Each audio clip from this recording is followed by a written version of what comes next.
jotali ko imam mu jotali ko grand sëriñ pour ñu yóbbu ko Tiwaawan xam nga boo nee Tiwaawan nga ne Sayxu Omar Fuuti nga ne Alaaji Mamadou Alpha Yere Wele nga ne Alaaji Malick nga ne Tiwaawan nga ne Alaaji Abdou Aziz kan moo fi nekk tey suma turando suma xariti suma Sëriñ Babacar Sy Mansour moom la fa yàlla teg alhamdulilah rabbil alamin ñu ngi sant yàlla bi ñu yàlla mayee ñu fekke bés bi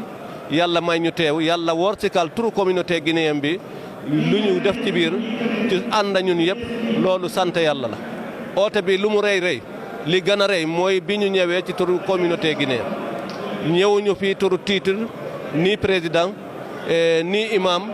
dañu ñëw en tant que taalibe ñu ñëw en tant que mbokk en tant que xarit en tant que dëkkandoo kon ñu ngi ci sant yàlla.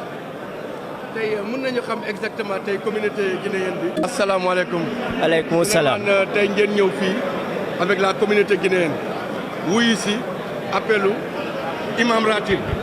waaw imam ratib ngeen wuyu si appel yéen communauté guinéenne bi yëpp ngeen daje fii tey ban yëg-yëg ngeen am dans la mesure que ne communauté guinéenne bi nee nañ leen yéenay 13e penc bi te 13e penc bi 12 yi ñëw nañu yéen 13e yi ñëw nga ban yëg-yëg ngeen am tey si teewaay bi xam ne woote nañ ko pour li jëm si jumaa Tiwaawan bi.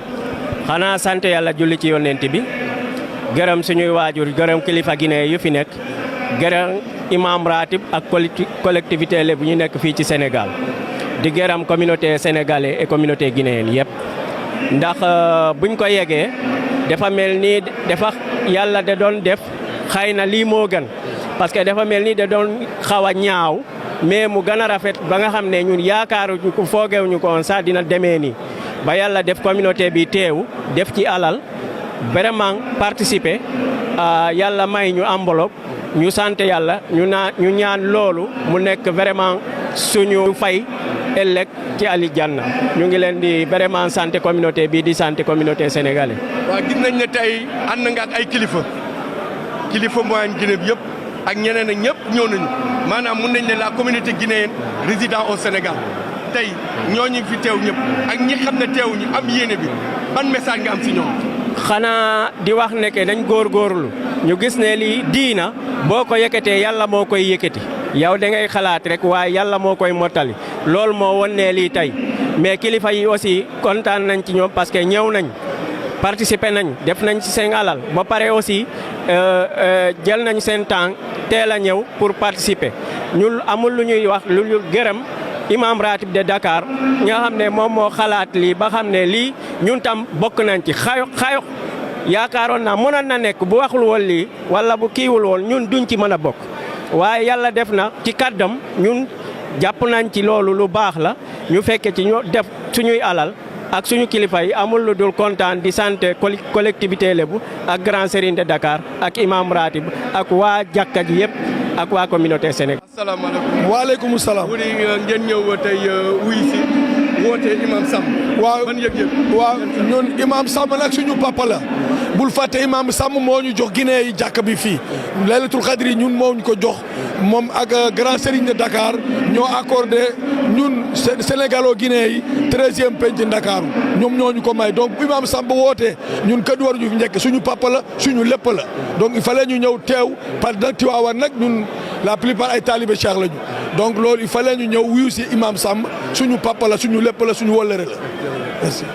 El Hadj Koto Bilo El Hadj Bilo ñëw nga ñëw wuyu woote imam Samb bi tey. dañuy woote imam Samb yi dañu ko ñaanal yàlla koy may di wér gu yaram ak junni yaram yàlla ñu yàlla nangu siyaaba bi li ñu def ci jaamu yàlla ko yàlla nangu salaamaaleykum. Bonsoir. Vous êtes venu avec la communauté guinéenne. Oui. Répondre à l'appel de l'imam Ratib. Oui. Pour la collecte de fonds. Oui. Quel sentiment avez-vous? Bon, c'est un immense sentiment de satisfaction parce que c'est la communauté, la Oumma islamique qui se retrouve ici aujourd'hui en communion pour essayer de cotiser cet argent-là, mobiliser les fonds pour une mosquée. Nous savons tous quelle est l'importance de prendre un de ces biens, quel qu'il soit, mettre dans la mosquée pour la construction. Donc, nous ne pouvons que rendre grâce à Dieu d'avoir nous donné la possibilité d'être là et d'avoir contribué tant soit peu à la collecte de cet argent-là. Merci beaucoup. alhamdulillahi rabbil alamin maa ngi sant yàlla di julli yonent yàlla Muhammad sallallahu alayhi wa sallam di wax ne Alpha kontaan naa laaj bi nga ma laaj ndax liggéey la boo xam ne ñun ñëpp ko war a jàpp imam Moussa Samb bu woote yu mel nii dañ koy rafetal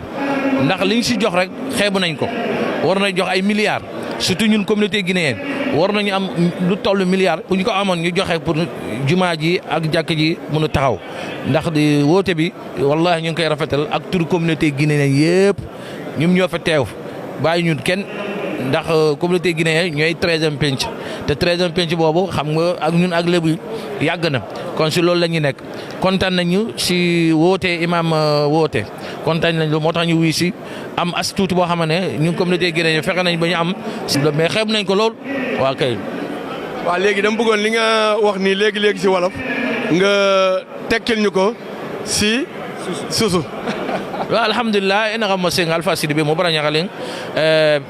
Dakar premier imam na xeliti imam Moussa Samb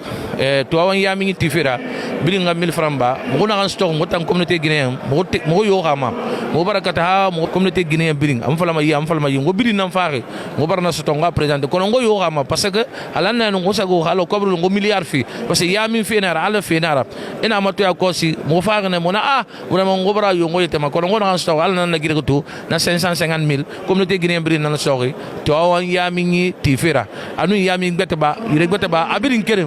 mbar musunu ibirin kere nara mo mun de ba ma mo ngodu mo bara ñagal na ma lañ rek ki fay yëg-yëg bi mooy imam Samb bu wootee te nekk Dakar Plateau di imaamu Dakar sunu mbokk Guinée yi nga xam ne ñooy bokk dëkkandoo di liggéeyandoo xalaat ni war nañ cee yëngu ndax imam lu toll ni imam ratib bu woote war nañ cee yëg seen bopp moo waral seen daje bi yëpp ñu ànd ak Wuri Diallo mii di kilifa ci ñoom ñu ñëw tey ji yendu ci bis bi fii tey bis bi rek ci la ñu yendu ci la ñuy wax ndax yëg nañ ko bu baax xam nañu imam bi am na cër bu mu ñu jox boo xam ni lu mu nekk rek daañu ci wane suñu bopp bu baax. alors ñun nag marché Kermel mën naa ni majorité bi communauté guinéenne bi la te ñoo juddoondoo ñoo yaroondoo